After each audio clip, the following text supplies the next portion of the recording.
Kehidupan pernikahan kami ibarat danau yang tenang di pagi hari, sempurna, tanpa riak, dan penuh pantulan kebahagiaan. Aku selalu percaya bahwa tak ada badai yang bisa menggoyahkan fondasi yang kami bangun selama 5 tahun terakhir. Bram, suamiku, adalah sosok yang ideal. Pekerja keras, penuh perhatian, dan selalu punya kejutan manis. Ketika ia pamit untuk perjalanan bisnis ke Seoul, aku sama sekali tidak curiga. Aku justru sibuk menyiapkan hal-hal kecil untuk sambutannya, membersihkan rumah, menata ulang ruang tamu, dan menyiapkan hidangan favoritnya. Bagiku, hidup adalah tentang momen-momen sederhana ini, yang membuatku merasa sangat utuh dan dicintai. Aku tidak tahu, bahwa di balik ketenangan itu, ada ombak besar yang siap menghantam. Segalanya akan berubah, dan semua keyakinan yang kupegang teguh akan runtuh dalam sekejap. Assalamualaikum teman-teman dimanapun kalian berada, sholawat selalu untuk junjungan kita Nabi Muhammad SAW. Jumpa lagi di channel saya, Kisah Perjuangan. Dukung channel ini dengan subscribe dan like.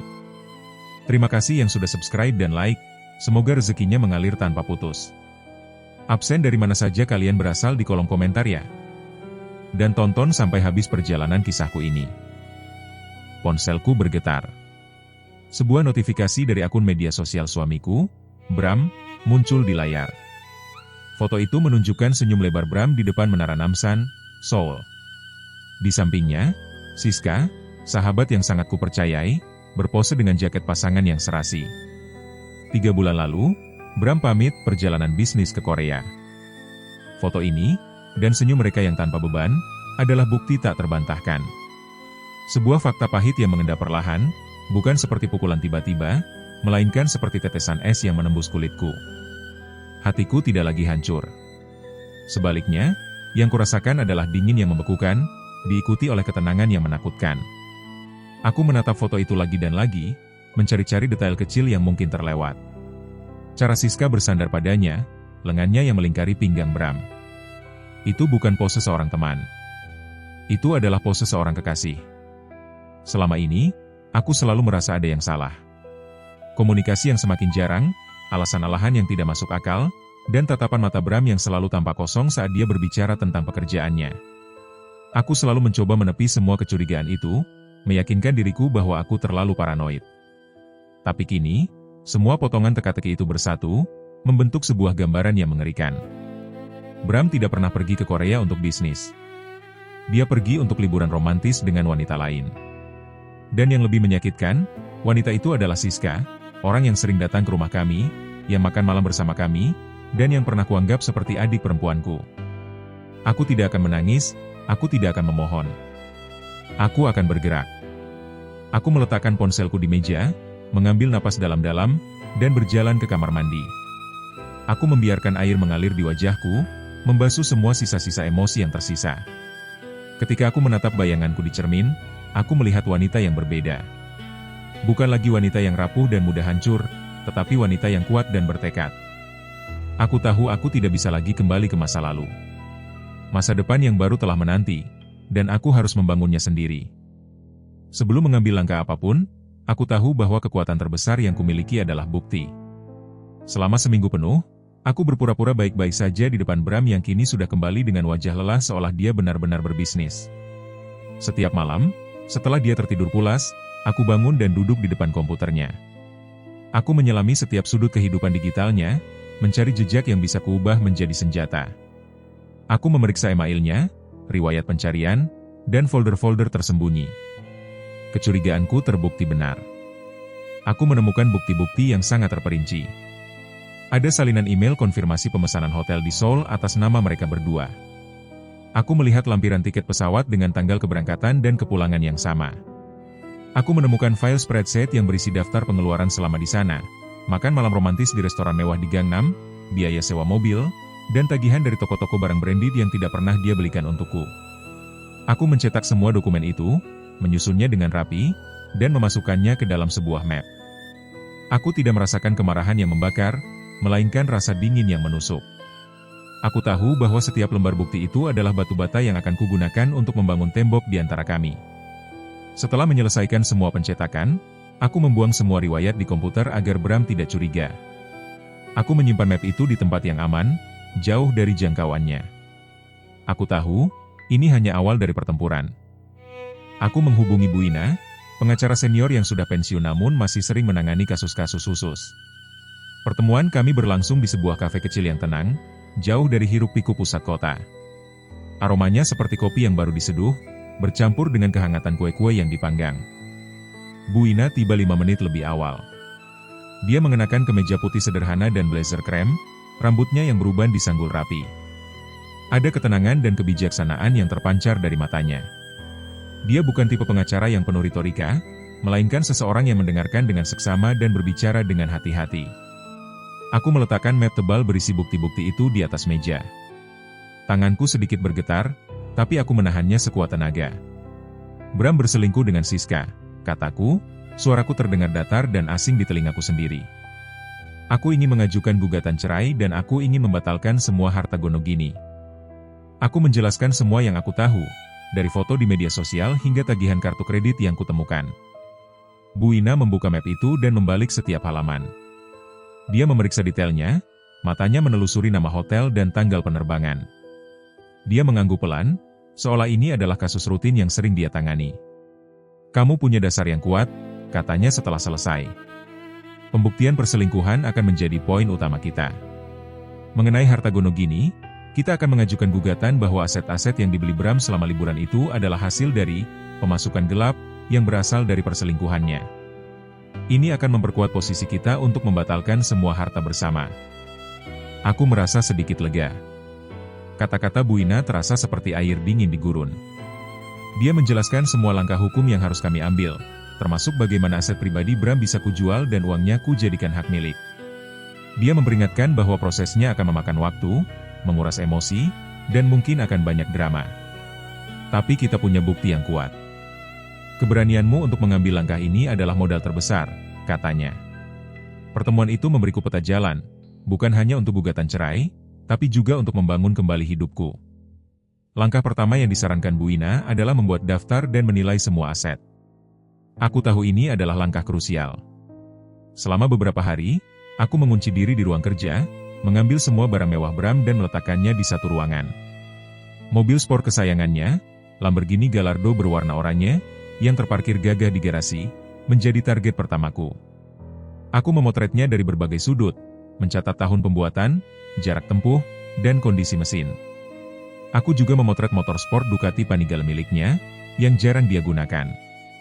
Setelah itu, aku beralih ke koleksi jam tangan mewahnya yang tersimpan di dalam brankas di kamar tidur. Dengan tangan gemetar, aku mengeluarkan setiap jam tangan satu persatu. Ada Rolex Daytona yang ia pakai setiap hari, Patek Philippe Calatrava yang ia beli saat kami berbulan madu, dan beberapa jam tangan mewah lainnya. Setiap jam tangan memiliki ceritanya sendiri, dan sekarang, semua cerita itu terasa hampa. Aku memotret setiap jam tangan dengan detail, dari nomor seri hingga kondisi tali jam. Aku juga memeriksa koleksi sepatu mewahnya yang berjajar rapi di lemari. Ada sepatu Gucci, Louboutin, dan Balenciaga yang harganya bisa mencapai puluhan juta rupiah. Aku mencatat semua merek, ukuran, dan kondisinya. Aku bahkan memeriksa laptop dan tabletnya, mencatat semua spesifikasinya. Ini adalah pekerjaan yang memakan waktu dan menguras emosi. Setiap barang adalah pengingat dari kehidupan yang kini sudah tak ada lagi. Namun, aku terus memotret dan mencatat, mengubah emosi menjadi data. Aku tahu bahwa setiap detail itu akan menjadi kekuatan bagiku nanti di pengadilan. Aku menghubungi beberapa dealer mobil mewah, balai lelang jam tangan, dan toko barang bekas untuk mendapatkan taksiran harga yang akurat. Proses ini tidak mudah. Banyak yang bertanya, kenapa dijual?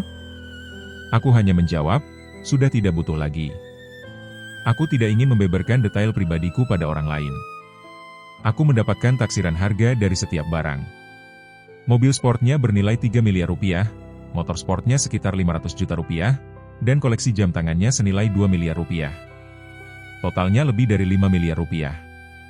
Aku menyadari betapa besarnya nilai aset yang akan aku dapatkan, yang pada akhirnya akan menjadi modal awalku untuk memulai hidup baru. Setelah mendapatkan perkiraan harga, Bu Ina menyarankan untuk mulai mengosongkan aset yang bukan atas nama bersama. Beruntungnya, sebagian besar barang mewah itu atas nama Bram.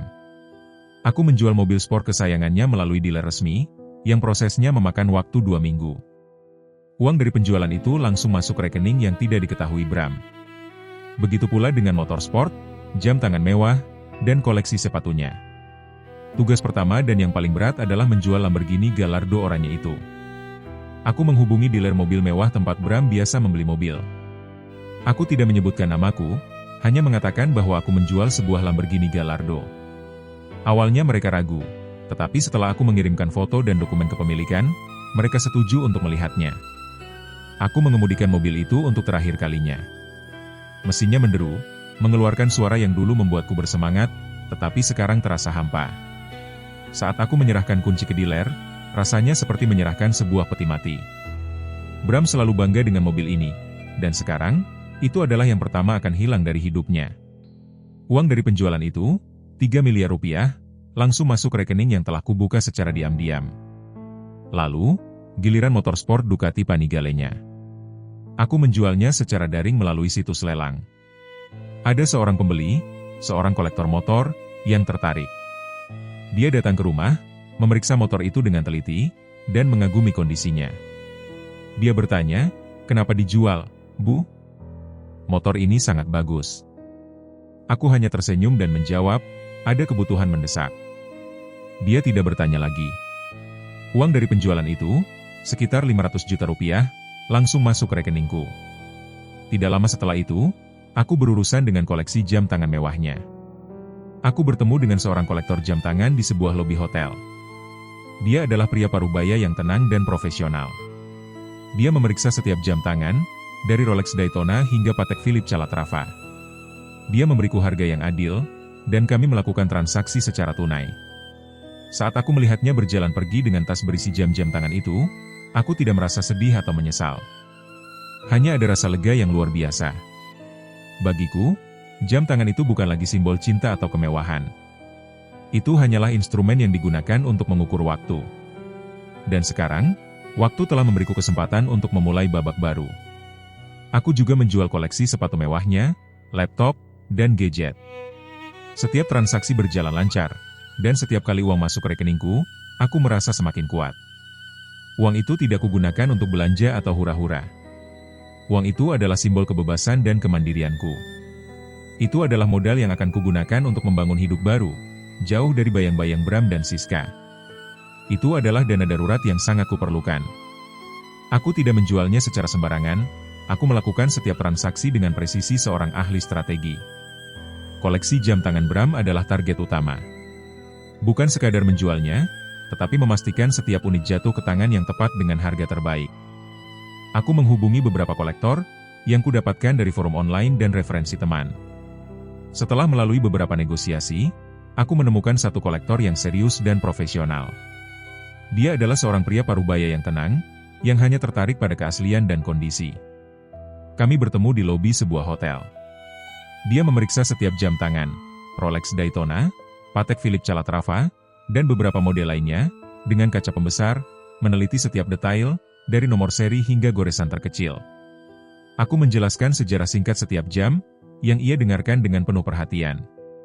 Ia tidak bertanya mengapa aku menjualnya, dan aku menghargai profesionalismenya. Saat dia setuju dengan harga yang kutawarkan, aku merasa gelombang kelegaan membanjiriku.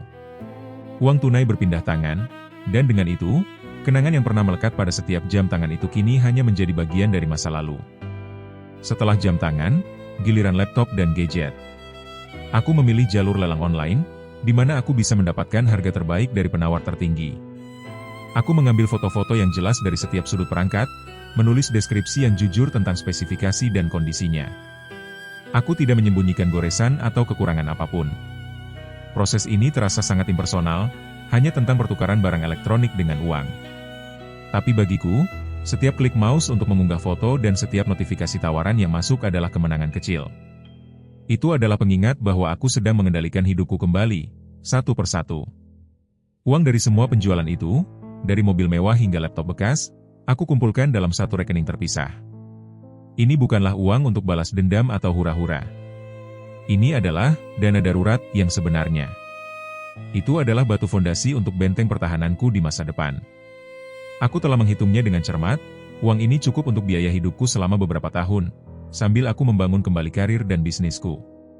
Ini adalah jaminan kebebasan, modal untuk memulai lembaran baru tanpa ketergantungan pada siapapun, termasuk Bram. Setiap rupiah yang kukumpulkan adalah bukti bahwa aku bisa berdiri di atas kakiku sendiri, dan tidak akan pernah lagi membiarkan siapapun mengambil alih kendali atas hidupku. Setelah semua aset pribadinya terjual, aku beralih ke aset terbesar, rumah yang kami tinggali. Aku menghubungi agen properti dan meminta mereka untuk memasang iklan penjualan. Tentu saja, aku tidak memberitahu Bram.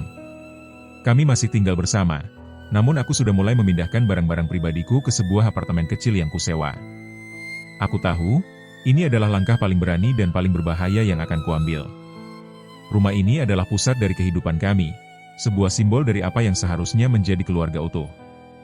Mengosongkannya terasa seperti mengosongkan jiwaku sendiri, membuang semua kenangan yang ada di dalamnya. Aku menemukan agen properti yang kupercaya melalui rekomendasi Bu Ina. Namanya Pak Heru, seorang pria parubaya yang ramah dan profesional. Aku tidak menceritakan seluruh ceritanya kepadanya, hanya mengatakan bahwa aku dan suamiku sedang dalam proses perpisahan dan aku ingin menjual rumah secepat mungkin. Saya butuh proses yang cepat dan rahasia, Pak, kataku di telepon. Tentu, Bu. Kecepatan adalah prioritas saya, jawabnya. Pertemuan pertama kami di rumah, saat Bram sedang pergi untuk urusan kantor. Pak Heru memotret setiap sudut rumah, mengagumi desain interiornya yang elegan dan taman belakang yang asri. Dia menyarankan untuk menjualnya dengan harga yang lebih tinggi dari harga pasar, mengingat kondisi rumah yang sangat terawat. Aku setuju. Setelah iklan dipasang, aku mulai memindahkan barang-barang. Proses ini tidak mudah. Aku harus melakukannya secara diam-diam, saat Bram sedang tidak ada di rumah. Aku menyewa sebuah apartemen kecil yang tidak jauh dari kantor baruku. Setiap hari, setelah Bram berangkat kerja, aku memanggil taksi daring dan mulai mengangkut barang-barang pribadiku. Aku tidak membawa semuanya, hanya yang paling penting, dokumen-dokumen penting, foto-foto masa kecil, dan beberapa barang sentimental lainnya. Aku meninggalkan barang-barang yang kubeli bersama Bram, seperti sofa, lemari, dan meja makan, untuk dijual bersama rumah. Aku tidak ingin lagi memiliki barang-barang yang memiliki kenangan bersamanya. Malam harinya, saat Bram sudah pulang, aku akan berpura-pura sedang bekerja di laptop, seolah-olah tidak ada yang terjadi. Dia tidak menyadari bahwa satu persatu, aku sedang melepaskan semua ikatan yang menghubungkanku dengannya. Ruangan-ruangan di rumah mulai terasa kosong, tetapi Bram terlalu sibuk dengan dunia kerjanya untuk menyadarinya. Dia tidak memperhatikan bahwa vas bunga di ruang tamu sudah tidak ada, atau lukisan di dinding telah kuganti dengan poster biasa. Dia terlalu fokus pada dirinya sendiri. Dia tidak tahu bahwa dia sudah kehilangan semuanya, bahkan sebelum dia menyadarinya. Hubungan kami semakin renggang. Meja makan, yang dulunya menjadi tempat favorit kami untuk berbagi cerita dan tawa, kini menjadi medan perang yang sunyi. Aku tidak lagi peduli dengan makan malam atau percakapan ringan. Fokusku hanya pada penjualan aset dan persiapan perceraian, dan itu tercermin dalam setiap gerak-gerikku. Jika Bram berusaha memulai percakapan, tanggapanku hanya seadanya. "Kerjaanmu bagaimana?" tanyanya suatu malam saat makan malam. Aku hanya menjawab, "Baik." Tidak ada detail, tidak ada antusiasme, hanya jawaban singkat dan datar. Bram terlihat canggung, mencoba mengisi kekosongan dengan pertanyaan-pertanyaan lain yang juga kujawab dengan satu kata. Awalnya, dia menganggapku hanya lelah. "Kamu kenapa, sih? Kelihatan capek banget," tanyanya dengan nada yang agak khawatir, atau setidaknya aku pikir begitu. "Aku sedang sibuk, Mas," jawabku, tanpa menatap matanya. "Banyak deadline yang harus dikejar." Kalimat itu tidak sepenuhnya bohong, karena kesibukanku memang nyata. Hanya saja, itu adalah kesibukan yang sama sekali berbeda dari yang dia bayangkan. Bram tidak tahu bahwa kesibukanku adalah meruntuhkan semua yang telah dia bangun. Kesibukanku adalah membuat rencana, menelepon agen, dan memastikan setiap langkahku sempurna. Bram mulai menyadari ada yang benar-benar salah, tetapi dia tidak pernah berani bertanya lebih dalam. Dia takut dengan jawaban yang akan kuberikan, jawaban yang mungkin akan membuka luka lama yang dia pikir sudah tertutup. Dia mulai menghabiskan lebih banyak waktu di luar rumah, datang terlambat, dan menghindari makan malam bersamaku. Aku tidak peduli. Aku bahkan merasa senang. Itu memberiku lebih banyak waktu untuk melaksanakan rencanaku tanpa gangguan. Aku melihatnya pergi, dan aku tahu bahwa setiap langkahnya menjauh adalah satu langkah lebih dekat menuju kebebasanku. Dia tidak tahu bahwa dia sudah kehilangan segalanya, bahkan sebelum dia menyadarinya. Aku tidak perlu mengucapkan sepatah kata pun untuk membuatnya merasakan kedinginan yang sama yang kurasakan saat melihat foto di ponselnya. Bram mulai menyadari ada yang aneh. Suatu sore, saat ia baru pulang dari kantor, ia berjalan santai menuju garasi. Ia berniat untuk mencuci mobil sport kesayangannya, Lamborghini Gallardo berwarna oranye, yang selama ini menjadi kebanggaannya. Namun, saat ia membuka pintu garasi, ia terdiam. Ruang kosong di mana seharusnya mobil itu terparkir membuatnya mengerjap beberapa kali. Ia mengira ia salah garasi, atau mungkin ia lupa memarkirnya di tempat lain. Ia melihat ke sekeliling, berharap mobilnya muncul dari balik kegelapan garasi. Ia mencoba tertawa kecil, menganggap ini lelucon yang buruk. "Sayang," panggilnya, "di mana mobil sportku?" Suaranya terdengar ragu, masih mencoba meyakinkan dirinya sendiri bahwa ini adalah lelucon. "Aku, yang sedang duduk di ruang tamu," dengan tenang menjawab, "sudah kujual, Mas." Bram tertawa, tawa yang terdengar hampa dan penuh kebingungan. "Jangan bercanda, sayang. Aku serius." "Aku juga serius," jawabku, tanpa mengalihkan pandangan dari laptop. "Mobil itu sudah kujual 2 minggu yang lalu. Uangnya sudah ada di rekeningku." Wajah Bram langsung berubah pucat. Ia berjalan masuk, matanya melebar, napasnya memburu. Ia memandangku, seolah mencoba mencari jejak kebohongan di wajahku. Tapi ia tidak menemukan apa-apa selain ketenangan yang menakutkan. Ia segera naik ke lantai atas, menuju kamar tidur kami, mencari brankas tempat ia menyimpan koleksi jam tangan mewahnya. Aku mengikutinya, hanya untuk melihat ekspresi wajahnya. Ketika ia membuka brankas dan melihatnya kosong, wajahnya memerah. Rolex, Patek Philippe, semua jam tangan yang ia kumpulkan dengan bangga, semuanya hilang. "Jam tanganku?" gumamnya, suaranya bergetar. "Sudah kujual juga," kataku dengan tenang. "Uangnya sudah kumasukkan ke rekeningku." Bram tidak bisa berkata-kata. Ia hanya menatap brankas yang kosong dengan pandangan kosong. Ia segera berjalan ke lemari, mencari koleksi sepatu mewahnya, namun tidak ada apa-apa selain tumpukan sepatu yang kubeli untuknya, yang harganya tidak seberapa. Ia panik, mencari-cari di setiap sudut ruangan, berharap ini hanya mimpi buruk. Ia mencari motor sport Ducati Panigale kesayangannya di garasi, berharap motor itu masih ada. Namun, yang ia temukan hanyalah debu. Ia juga mencoba mencari laptop dan gadgetnya, namun semua barang itu sudah lenyap. Bram tidak bisa menyembunyikan kepanikannya. Ia menyentuh setiap dinding, setiap sudut, seolah-olah mencoba meyakinkan dirinya sendiri bahwa ia tidak gila. Ia berdiri di tengah-tengah rumah yang kini terasa asing, di mana setiap barang yang ia miliki telah hilang, dan setiap kenangan terasa hampa. Malam itu, Bram datang kepadaku.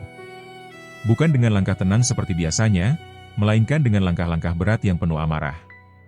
Ia berdiri di depanku, tangannya mengepal, matanya memancarkan api kemarahan dan kebingungan. "Ada apa ini, Rania?" teriaknya, suaranya menggelegar di seluruh ruangan yang sepi. "Kenapa semua barang-barangku hilang? Siapa yang melakukannya?" Ia menuntut jawaban, seolah-olah aku adalah pencuri yang tertangkap basah. Ia tidak menyadari bahwa pencuri sebenarnya adalah dirinya sendiri.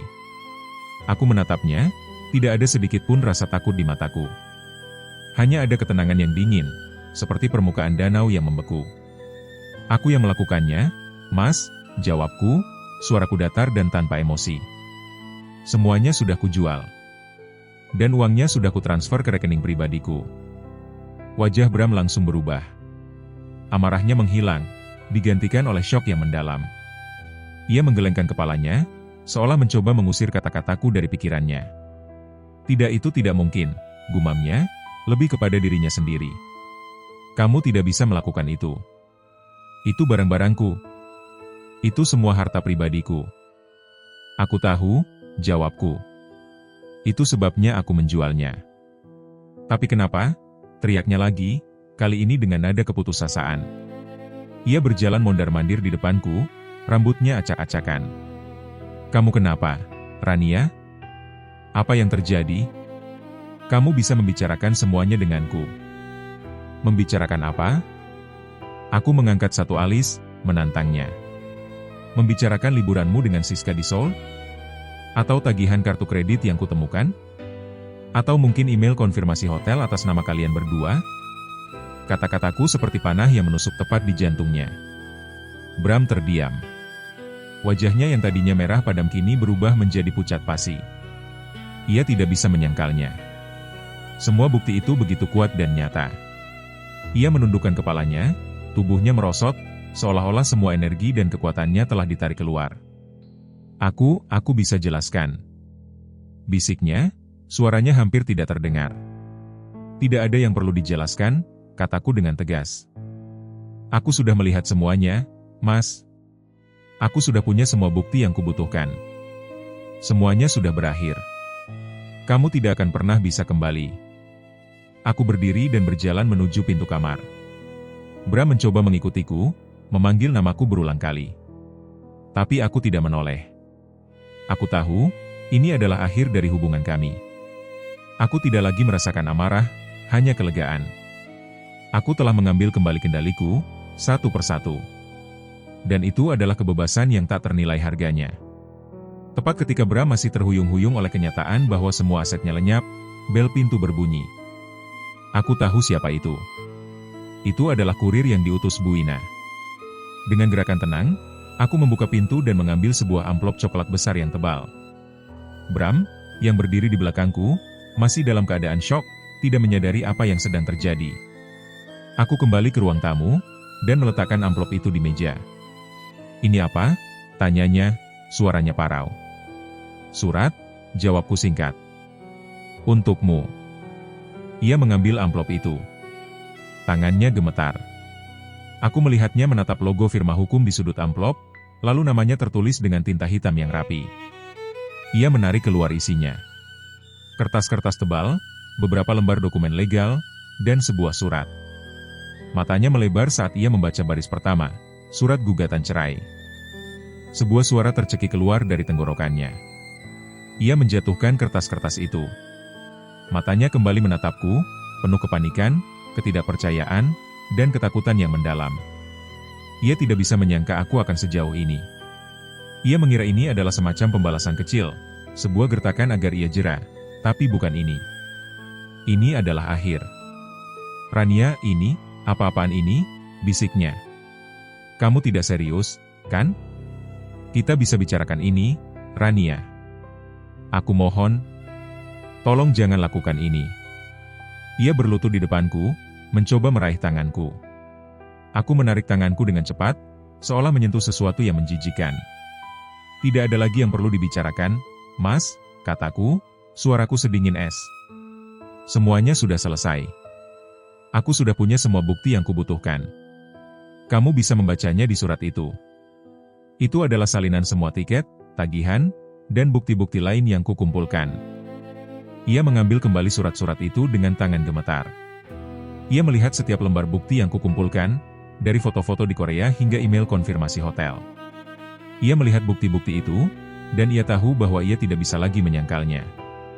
Ia memandangku lagi, kali ini dengan air mata mengalir di wajahnya. Ia mencoba memohon, menyangkal, dan memintaku untuk kembali, tetapi aku sudah menutup hatiku. Aku tidak lagi merasakan belas kasihan. Aku hanya merasakan kebebasan yang tak ternilai harganya. Ruang mediasi di pengadilan agama terasa dingin dan netral. Meja besar berwarna coklat tua memisahkan kami, menciptakan jarak fisik yang mencerminkan jurang emosional di antara kami. Di satu sisi, ada Bram, mengenakan kemeja batik yang terlihat kusut, dengan mata yang merah dan wajah yang lelah. Di sisi lain, ada aku, duduk tegak dan tenang, mengenakan setelan jas hitam yang kupilih dengan sengaja untuk menunjukkan kekuatanku.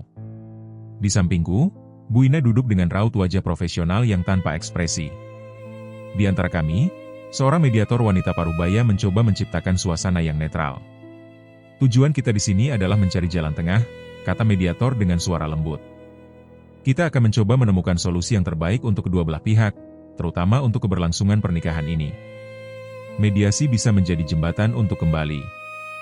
Bram, dengan suara yang parau dan penuh nada penyesalan, mulai berbicara. Rania, aku tahu aku salah.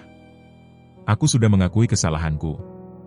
Tapi aku mohon, jangan akhiri pernikahan kita. Kita bisa memperbaikinya. Ini adalah masalah sepele, kita bisa melewatinya bersama. Ia berbicara seolah-olah perselingkuhan itu hanya sebuah kesalahan kecil, seolah-olah tidak ada yang perlu diperdebatkan. Ia bahkan berani menatapku, mencoba mencari jejak keraguan di mataku. Tapi aku hanya menatapnya, tidak berkedip. Bu Ina melirikku sekilas, seolah bertanya apakah aku ingin mengatakan sesuatu. Aku hanya menggelengkan kepala. Aku telah belajar bahwa kata-kata tidak lagi berarti. Kali ini, biarkan fakta yang berbicara. Bu Ina maju. Dia membuka tasnya dan mengeluarkan sebuah map yang sama persis dengan yang kubawa saat kami pertama bertemu. Dengan gerakan yang tegas, ia menaruh map itu di atas meja. Yang terhormat mediator, katanya dengan suara yang jelas dan berwibawa. Klien saya, Rania, tidak ingin melanjutkan pernikahan ini. Kami di sini bukan untuk mediasi, tapi untuk mengakhiri pernikahan ini dengan adil. Mediator itu mengerutkan kening. Ia menatap Bu Ina, lalu menatap Bram. Bapak Bram, apakah Anda ingin melanjutkan mediasi? Bram mengangguk cepat. Ya, Bu. Saya ingin mencoba. Saya ingin berdamai dengan Rania. Bu Ina tidak menanggapi. Ia hanya membuka map itu dan mengeluarkan beberapa lembar kertas. Ia menaruhnya di hadapan mediator, lalu di hadapan Bram. Foto-foto di Korea, tiket pesawat, tagihan hotel, dan riwayat pengeluaran dari toko-toko mewah. Bram menatap foto-foto itu, wajahnya kembali pucat. Ia melihat wajah Siska yang tersenyum lebar di sebelahnya, mengenakan jaket yang sama dengannya. Ia melihat tanggal-tanggal yang tertera di tiket, dan ia tahu bahwa semua ini tidak bisa disangkal. Ia mencoba membalik-balik kertas-kertas itu, seolah-olah ia sedang mencari-cari celah untuk menyangkalnya, tapi ia tidak menemukan apa-apa. Seperti yang Anda lihat, Ibu Mediator, kata Bu Ina, suaranya tenang dan tegas. Semua bukti ini menunjukkan bahwa klien saya, Rania, memiliki alasan yang kuat untuk mengajukan gugatan cerai. Ini bukan hanya masalah perselingkuhan, tapi juga masalah hilangnya kepercayaan yang mendalam. Bram menundukkan kepalanya, tangannya gemetar. Ia tidak bisa lagi menyangkalnya.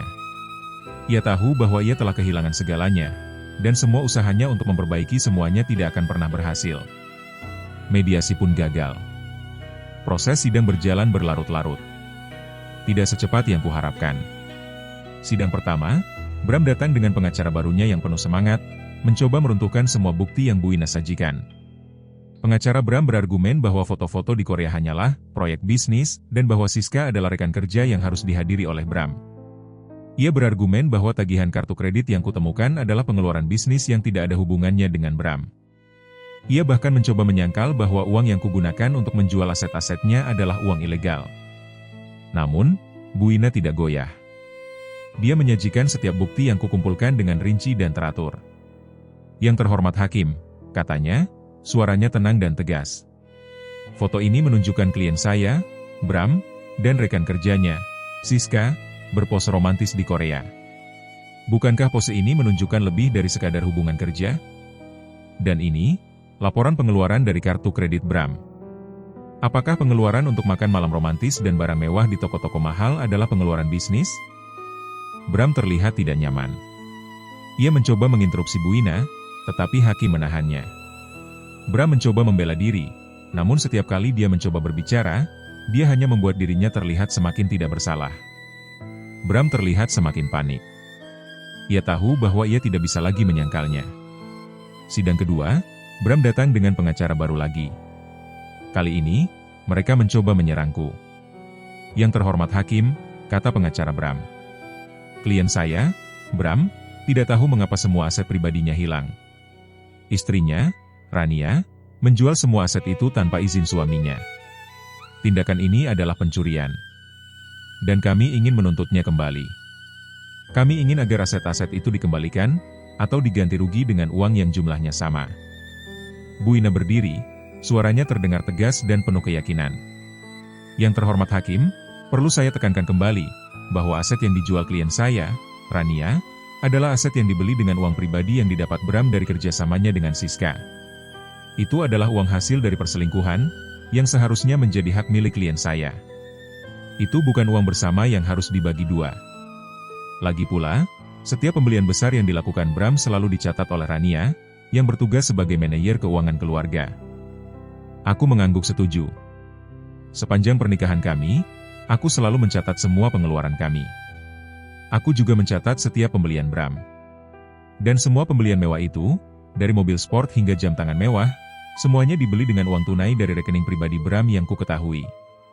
Aku tahu, ini adalah senjata terkuatku. Sidang berlanjut hingga sidang ketiga. Bram terlihat sangat lelah. Ia tidak lagi mencoba membela diri. Ia hanya duduk di sana, menatapku, seolah-olah ia sedang mencoba membaca pikiranku. Bram terlihat pasrah, ia tahu ia akan kalah. Ia tahu bahwa semua aset yang ia bangun, semua harta yang ia miliki, akan lenyap dari hidupnya. Suasana ruang sidang menjadi senyap dan tegang. Bram duduk di samping pengacaranya, napasnya memburu, matanya tidak henti-hentinya menatapku, seolah berusaha membaca sesuatu dari ekspresiku yang tenang. Aku duduk tegak, mendengarkan setiap kata dari hakim dengan penuh perhatian. Setelah Bu Ina dan pengacara Bram selesai memaparkan argumen terakhir mereka, hakim mengetuk palunya. Suara itu terasa seperti gema yang memekakan telinga di ruangan yang hening. Baik, pengadilan telah meninjau semua bukti dan kesaksian yang diberikan, kata hakim dengan suara berat, tatapannya menyapu seluruh ruangan. Pertama, mengenai gugatan cerai yang diajukan oleh saudari Rania. Berdasarkan bukti yang tidak terbantahkan, berupa foto-foto, tiket penerbangan, dan konfirmasi pemesanan hotel, pengadilan menemukan bahwa telah terjadi pelanggaran serius terhadap ikatan pernikahan oleh saudara Bram, yaitu perselingkuhan. Bram menundukkan kepalanya, bahunya merosot. Pengacaranya berusaha membisikkan sesuatu, tapi Bram tidak menanggapi. Ia tahu, ia telah kalah. Hakim melanjutkan, dengan demikian, pengadilan mengabulkan gugatan cerai saudari Rania, dan menyatakan bahwa perkawinan antara Rania dan Bram dinyatakan putus karena perselingkuhan. Pengacara Bram terlihat sangat kesal, ia bangkit dan mencoba memprotes, tetapi hakim menahannya. Ia duduk kembali, wajahnya memerah. Kedua, mengenai tuntutan harta gono gini, lanjut hakim. Pengadilan telah mempertimbangkan argumen kedua belah pihak. Pengacara saudara Bram menyatakan bahwa aset yang dijual oleh saudari Rania adalah harta pribadi yang tidak boleh dijual tanpa izin. Namun, saudari Rania dan pengacaranya telah membuktikan bahwa aset tersebut dibeli dengan uang pribadi yang didapat dari kerjasamanya dengan Siska. Hakim berhenti sejenak, menatap Bram.